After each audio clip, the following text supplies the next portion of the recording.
a un episodio más del programa Pensar los Museos, la gestión precursora a la Agenda 2030, realizado por la Cátedra Internacional Inés Amor de Políticas y Gestión Cultural, también por el COM México, por el Instituto de Liderazgo en Museos AC y por TV UNAM, un programa para TV UNAM en el que ahora estamos conmemorando el Día Internacional de los Museos, además de los 80 años del ICO. Y en esta ocasión vamos a hablar de un tema muy interesante e innovador para la museología contemporánea, que son los museos interactivos. Y para esto tenemos a dos invitadas de verdad de lujo, maravillosas. Una es María Emilia Beyer, Marianela Servitje Montour, de quienes les voy a hablar muy brevemente, porque sus currículos son amplísimos. Lo que han hecho han sido protagonistas desde el inicio de estos espacios. Y María Emilia, por ejemplo, ella es bióloga, es maestra en filosofía de la ciencia por la UNAM, por supuesto. Ha participado en múltiples programas de masivos de comunicación, programas de televisión, de radio. Por supuesto, ha escrito, es autora de muchos libros y tiene una maravilla para poder comunicar la ciencia. Y ahora, pues, es directora de Universum desde hace algunos años. Lo ha llevado a un punto muy interesante con renovaciones importantes del espacio infantil. Y entonces, pues bueno, bienvenida María Emilia, es un placer tenerte por acá. Muchísimas gracias, Meche. Y ahora les presento a Marinela Sedvitke Montul, que bueno, ella es precursorísima de todo esto. Estudió sociología en Libero, después una maestría en desarrollo internacional de la educación en Stanford y posteriormente fue directora del museo que ahora está albergándonos esta charla que vamos a tener, que es Papalote Museo del Niño, directora general durante muchos años. Y posteriormente a eso se ha dedicado a hacer filantropía, se ha dedicado a impulsar la educación en México durante todo este tiempo, a impulsar los museos, de hecho, muchos museos son gracias a ella. Y recientemente, bueno, unos años, no, ya ni tan reciente, es presidenta de Siete Colores Ideas Interactivas, una empresa que ha roto fronteras y que hoy en día tiene una presencia internacional muy importante y que, bueno, pues sabemos que nos vas a compartir y ambas nos van a compartir muchas experiencias. Muchas gracias Gracias, a las Meche. dos por estar. Bueno, pues yo quisiera empezar primero por una cuestión muy importante, porque sabemos que los museos interactivos han sido fundamentales en el ámbito cultural y educativo en el país. Pero justo quiero pensar en esa época de los noventas, cuando empiezan tanto estos museos emblemáticos que han sido modelo de muchos otros museos a nivel nacional, Papalote y Universum. ¿Cómo fue esa gestión? ¿Qué factores se conjuntaron, Marinela, para que esto se hubiera dado? Y especialmente, ¿qué pasó en Papalote? ¿De dónde surgió la idea? Bueno, buenísima pregunta, Meche. Al principio, aquí en México, no se entendía que era un museo del niño, por ejemplo. Me tocó estar en sus primeros momentos haciendo la campaña financiera de este museo y nos preguntaban: "¿Qué es eso? ¿Van a poner a niños en vitrina o qué va a pasar?". Entonces, el concepto era muy nuevo. Si bien ya existía Planetario Alfa en Monterrey, existía también el Museo MUTEC, Ujú. en aquella época, no entendían qué era esto de hacer un museo interactivo para niños. Nosotros lo que hicimos fue ir a conocer otros museos, tanto en Estados Unidos como en Europa, en Canadá, y antes de hacer el papalote, sí hicimos una investigación en campo y fuimos a ver más de 30 museos. Wow. Y finalmente, Papalote resultó un proyecto que yo siempre he dicho que es híbrido, porque no era un museo de ciencias tal cual, ni tampoco era el museo clásico de niños. Era un edificio muy grande porque se planeó con más de 8,000 metros de exhibiciones y decidimos hacer que tuviera una parte de museo de ciencia. Por eso, en sus orígenes, tenía el tema de ciencia, muy parecido al exploratorio, pero también combinábamos también arte y metíamos también identidad. Este museo tuvo mucho de identidad sobre México. Queríamos hablar de México, que los niños conocieran México a través del museo, y creo que se logró, pues, este modelo, que es un modelo distinto, diferente, no es tan serio como los museos de ciencia, pero se logró una propuesta que yo puedo decir muy innovadora. Claro. muy innovadora para su tiempo. Para su tiempo, muy innovadora y además única, porque se metieron una gran cantidad de temas sociales, Claro. fuertes temas sociales en aquel momento, pero que realmente marcaron una diferencia muy importante. Ahora, en esto que nos hablas de cómo se ha cambiado a lo largo de los años, ¿cómo ha evolucionado este tema de los museos interactivos? Sobre todo esta diferencia que hizo Marinela entre museos de niños, museos de ciencia. María Emilia, ¿cuál ha sido tu experiencia? Porque tú también has sido fundadora de Universum, prácticamente has estado ahí. ¿Cuál ha sido tu experiencia en esta evolución? Yo creo que hemos avanzado igual que el método científico, por ensayo y error.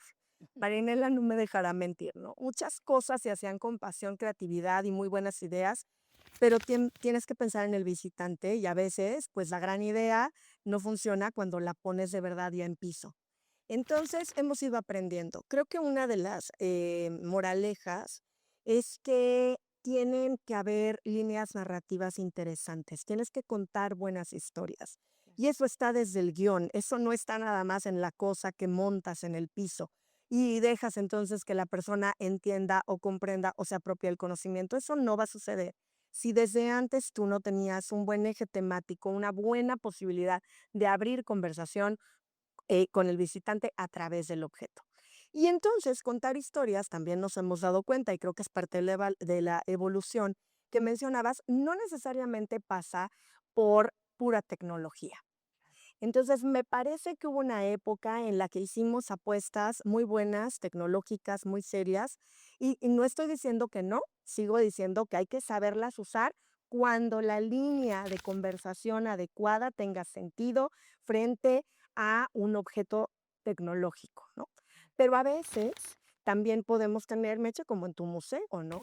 Un animal en taxidermia o una hermosa obra de arte que represente un ecosistema y también cuenta una historia.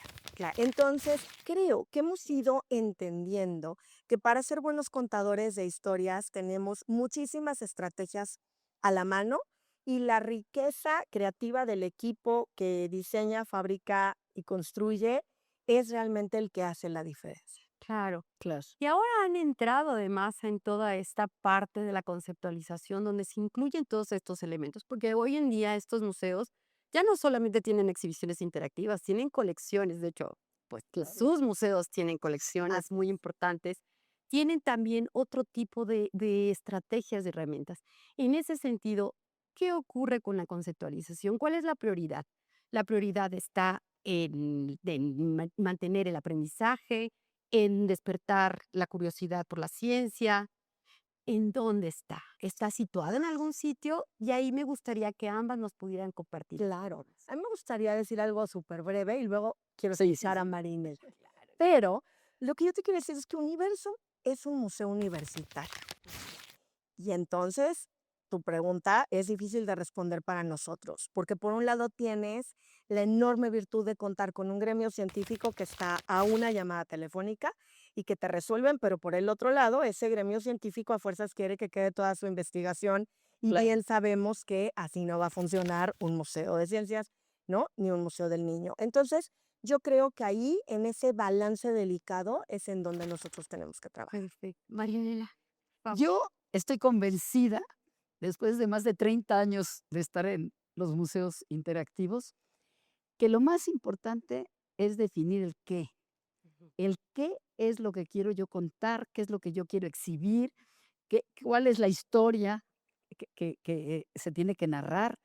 Si tú no tienes muy definido el qué, que viene siendo el guión temático y el guión científico, después no te va a salir bien nada de lo que vayas a hacer. Después tienes ya todo un catálogo del cómo, porque tenemos muchos recursos. Hay infinidad de recursos para cómo lo vas a realizar, con qué tecnología o sin tecnología. Pero si tú no tienes muy claro lo que quieres transmitir, estás perdido. Y lo vemos muchas veces en algunas exposiciones itinerantes o temporales. No le dedicaron tiempo, los encargados de diseñar el museo, no le dieron tiempo a definir el contenido. Claro. Nosotros, en todo lo que hemos hecho en Siete Colores y desde que estábamos aquí, recurrimos muchísimo a la UNAM. Claro. Recurrimos a todos el equipo de científicos y a todos los institutos de la universidad. para nosotros son aliados que no podemos dejarlos fuera. Y lo saben ellos. Claro. Para cualquier museo, ¿eh? Para cualquier museo recurrimos a ellos. Y el tener especialistas en los temas es lo mejor que te puede pasar. No querer uno desarrollar los guiones, hay que invitarlos a ellos a que nos ayuden a diseñar los guiones. Y en eso sí hay una interacción entre el equipo de diseño y el equipo de los especialistas, porque tienen que ir trabajando y trabajando de la mano. Y creo que es cuando salen mejor las cosas. El mejor museo te va a salir cuando trabajas en equipo con la parte científica y con la parte de diseño. Así es. Y yo creo que, pues, ojalá que todos los museos lo tomen en cuenta. Claro, sí, y además la interdisciplina, qué importante es estos grupos sólidos para poderlos tener, ¿no? Y poder ofrecer de verdad la mejor calidad, porque además algo que sabemos que siempre llevamos adelante es la calidad que debe haber en nuestro país. Pues bueno, vamos a hacer una pequeña pausa. Ahorita regresamos para seguir conversando con estas dos figuras maravillosas y de tanta importancia en los museos interactivos.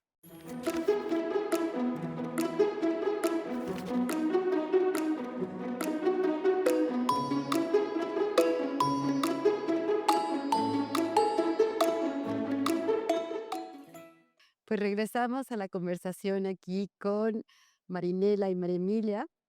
Y bueno, yo quisiera ahora hablarles de lo importante que fueron los museos interactivos, porque fueron un antes y un después en la experiencia de museo, sobre todo para las audiencias infantiles y juveniles. Creo que marcaron una diferencia absoluta.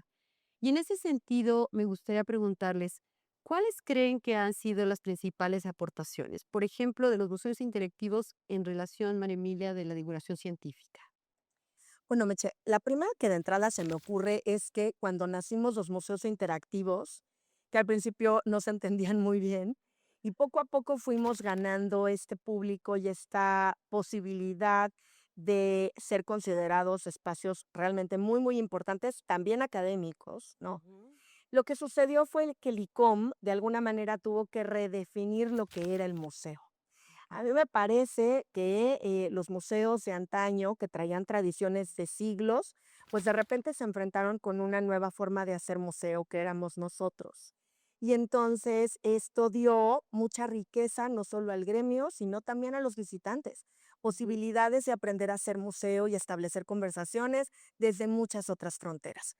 Entonces, para ser un poquito más asertiva, ¿a qué me refiero con esto? En la definición del ICOM, en un momento dado se tuvo que hablar de que los museos también eran reservorio y resguardo de patrimonio intangible, el Ujú. patrimonio de las ideas, porque a veces nosotros, en lugar de ponerle mucho interés al objeto, lo que hacíamos era construir el objeto que fuera, con tal de que narrara muy bien una idea, un concepto científico, algo Claro. que fuera lúdico, algo que aproximara al visitante, permitiera que ellos metieran las manos. Entonces, los objetos, cuando son muy sacralizados, evidentemente no permiten eso.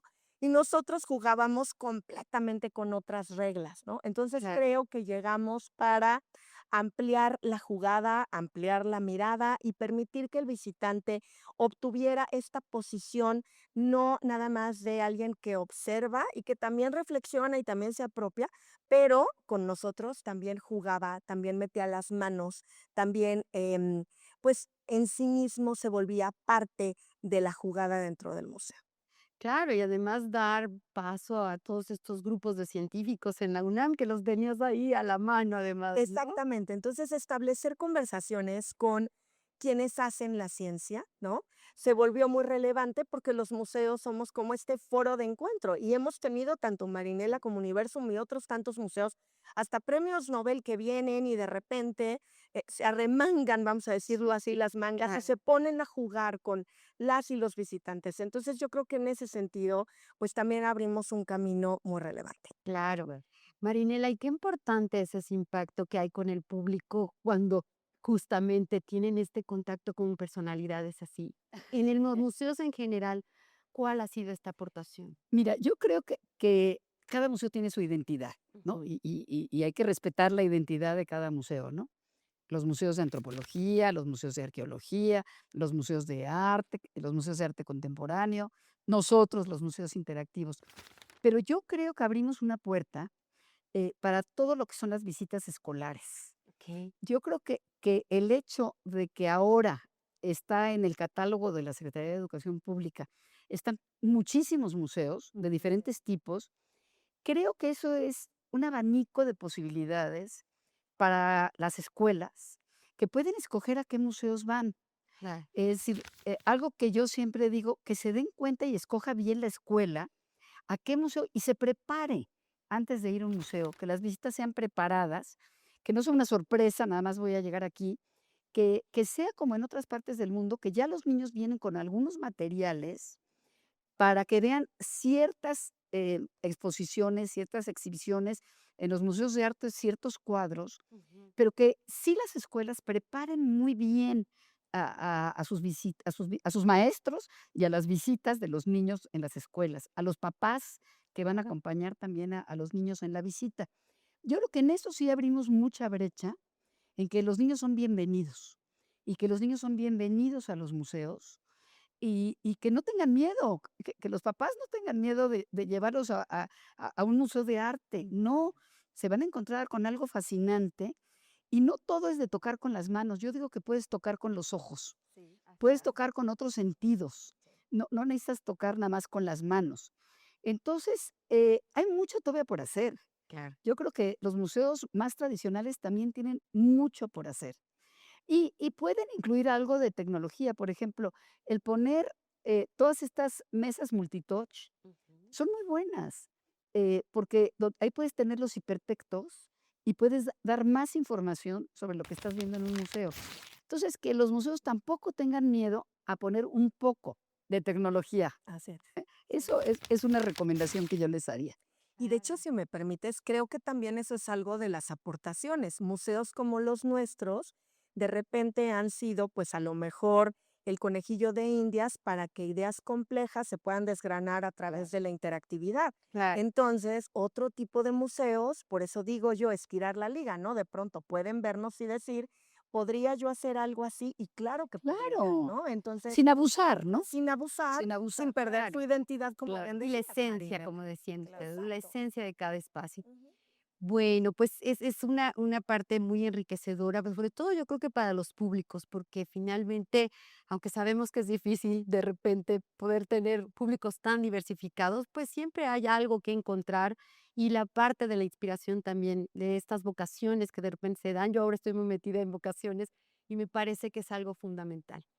Y bueno, ahora vamos a hablar un poco de la realidad que tenemos, nuestros museos interactivos que tienen que ver con los desafíos y son vinculados sobre todo a la sostenibilidad financiera, por ejemplo. ¿Qué implica todo eso? Porque estar dentro de un museo es realmente una gran labor de mucha gente, no solo de los directores, no solo de quienes, los patronatos en un momento dado, sino es de todo el equipo del museo y hay que estar en constante movimiento y en constante búsqueda, sobre todo en relación también a los contenidos, para estar actualizados con estos grupos que mencionabas, Marinela, de científicos, y para mantener el gusto del público, porque también va cambiando y las ofertas cada vez se hacen mayores.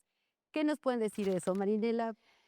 Mira, hay poco dinero, Sí. eh, tanto en el sector privado como en el sector público, pero, yo creo que los museos públicos, que ahora están atravesando por una situación difícil, Ujú. y todos lo sabemos, tienen que apoyarse mucho más en sus amigos de museos, en sus patronatos, y buscar que tengan buenos patronos Ujú. en sus patronatos. Sí se puede, claro que se puede. Es invitar a los correctos. Siempre vas a ver gente que tiene intereses diferentes, empresas que tienen intereses diferentes, pero yo creo que hay que estar más abiertos porque sabemos todos que faltan recursos. En todos, ¿eh? En este museo también, que es un museo privado, y te lo dicen otros museos privados, Claro. o solamente que tengas a un mecenas como en el Museo Jumex, que afortunadamente tiene un extraordinario mecenas y el museo está extraordinario, pero sí hay que abrirse, hay que hacer mucho trabajo, Ujú. hay que saber convencer, ese es un trabajo muy importante, a mí me tocó por años convencer a muchas empresas en este Claro. museo, Y otro reto que tienes muy grande, no nada más el financiero, es el mantenimiento y la renovación. Así es. El mantenimiento es un tema, en estos museos donde sí se desgastan, porque estás moviendo mecanismos y estás interactuando, y los visitantes están interactuando, se desgastan muchísimo los equipos. Claro. Entonces, tienes que tener un presupuesto grande de mantenimiento, y no nada más de las exhibiciones, del edificio. Sí. Los edificios se van volviendo viejos con el tiempo y van requiriendo muchísimo mantenimiento. Claro.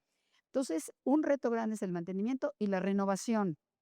Te vas quedando obsoleto y ya no se ven frescos, ya no se ven modernos, entonces tienes que empezar otra vez a renovar. Así es que tú lo sabes también, María Emilia. Ese es un gran reto. Sí, Así es. yo estoy totalmente de acuerdo con todo lo que ha dicho Marianela y lo único que añadiría para responder a tu pregunta, Meche, es que la ciencia avanza. Eso a lo mejor me toca un poquito más a mí porque somos un museo estrictamente de Claro. ciencias, Ujú. pero la ciencia avanza y eso está muy bien porque eso es lo que queremos que haga, pero eso significa que finalmente el museo ya hizo una inversión muy fuerte para entonces explicar ciertos conceptos y cuando la ciencia demuestra otra cosa, ese concepto ya se Claro. quedó pequeño. Les doy un ejemplo, ¿no? Rapidísimo. Todos los museos que hablábamos de astronomía hace un tiempo, teníamos a Plutón como planeta. Y cuando Plutón ya no fue planeta, pues entonces tienes que volver a, Claro. tienes o te quedas dando una ciencia que ya no es la vigente o tienes que hacer una remodelación que arranca desde lo conceptual. Pero eso pasa en la genética y eso pasa en la biomedicina y eso pasa en la física, desde luego en la astronomía. Entonces, finalmente, un museo de ciencias o un museo que habla sobre ciencia siempre tiene que encontrar formatos creativos para que estés, pues si no a la vanguardia, al menos sí en los albores de la ciencia lo más posible. Y ese es un reto enorme, porque también cuesta una cantidad enorme de dinero. Claro, porque además el prestigio que también el museo tiene hacia su público, Claro. ¿no? Muchos de nuestros espacios, las escuelas y las familias van porque confían en lo que tú les estás dando. Entonces, una gran responsabilidad en relación a estos temas que les estás Y algo que platicábamos hace unos segundos, Meche, cómo atraer al público. Exacto. Hoy en día hay Ujú. tantas ofertas. Ujú. En el tema infantil se han abierto una cantidad de espacios que tienen que ver con las caricaturas y con otras cosas. Así es. Han hecho como ludotecas, como espacios, como playgrounds para niños. Tú estás compitiendo contra estos espacios comerciales, Ujú. Ujú. comerciales, Así es. y entonces tienes un reto de decir, tengo que hacer cosas distintas, diferentes, Así es. porque se están abriendo muchas cosas, y sobre todo aquí en la Ciudad de México, ¿eh? Ujú. Se están abriendo muchos espacios de todo tipo. Entonces, ¿cómo difundir tu espacio? ¿Cómo darlo a conocer? Tenemos que hacer más ruido, Claro. y yo creo que Ujú. todos Así tenemos es. que hacer más ruido. Sin duda es un reto. Y bueno, pues para cerrar, a mí me gustaría hacerles a cada uno una pregunta que espero que nos la contesten de manera breve porque sé que es muy amplia, pero es justamente este escenario internacional. Nuestros museos interactivos mexicanos, ¿qué tenemos que decir al mundo? ¿Por qué, por ejemplo, una empresa como Siete Colores y ustedes que representan también están en otras mesas directivas de asociaciones internacionales? ¿Qué tenemos que decir los mexicanos en relación a los museos interactivos en este escenario globalizado sobre todo? Completamente. Yo creo que nosotros tenemos dos aportaciones importantes. Una es la creatividad, porque justamente, ¿no? Cuando yo que estoy sentada en el Board of Directors de ASCEC, esta asociación internacional, bueno, pues me doy cuenta de los presupuestos que manejan mis colegas y a ver, es la locura. Ya Claro. quisiera yo eso en una década, no en un año, ¿no? Entonces, y de todas maneras nos mantenemos vigentes y de todas maneras tenemos mucho que decir. ¿Por qué? Porque somos muy creativos, somos una cultura que resuelve muchísimas cosas a través del corazón, la emoción, la pasión y también la emoción es una forma de interacción profunda. Entonces, yo creo que la creatividad, por un lado, y por el otro, también creo que nosotros sí somos, dado que tenemos una nación que es un crisol de culturas, estamos más avanzados en manejar diferentes tipos de conversaciones. Entonces, la inclusión, que últimamente empieza a ser muy importante en museos que nunca lo habían pensado, Ajá. nosotros siempre lo hemos tenido como parte de nuestra esencia. Entonces, creo que son dos cosas en donde convendría que nos miraran más. Perfecto, Marilela, ¿tú? Totalmente de acuerdo. Yo creo que el talento. Tenemos un talento bárbaro en este país que tenemos que, pues, yo creo que proyectarlo, proyectar ese talento que tenemos. Nosotros que todo el tiempo estamos contratando gente talentosa, pues nos damos cuenta que hay. Hay un talento en el diseño impresionante. Nosotros ya hicimos museos fuera de México. Ahorita estamos trabajando para Chicago, por ejemplo. Estamos Wow. haciendo Ajá. exhibiciones para Chicago, para California, para Texas.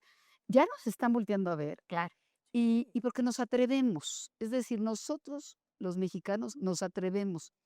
Y yo creo que eso lo valoran ya en el extranjero. Y luego tenemos excelentes arquitectos. Es decir, cuando vemos los edificios que tenemos en México, de los museos de todo tipo, desde don Pedro Ramírez Vázquez, tenemos una arquitectura increíble. Entonces, si tú combinas la arquitectura de don Ricardo Legorreta y tú combinas la arquitectura del MUAC con Teodoro González de León, nosotros nos preocupamos por el contenedor y por el contenido. Claro. Y creo que eso es lo que hace la experiencia. Y creo que lo hemos hecho muy bien, Pues como así. mexicanos. Qué bueno. Pues muchísimas gracias. Creo que ha sido una charla muy enriquecedora. Hay mucho más que conversar, pero creo que, bueno, este es un buen inicio. Así que sigamos conversando sobre nuestros museos interactivos. Muchas gracias, Daniela. Gracias. Gracias, Daniela. Muchas gracias a ustedes por habernos acompañado en este programa.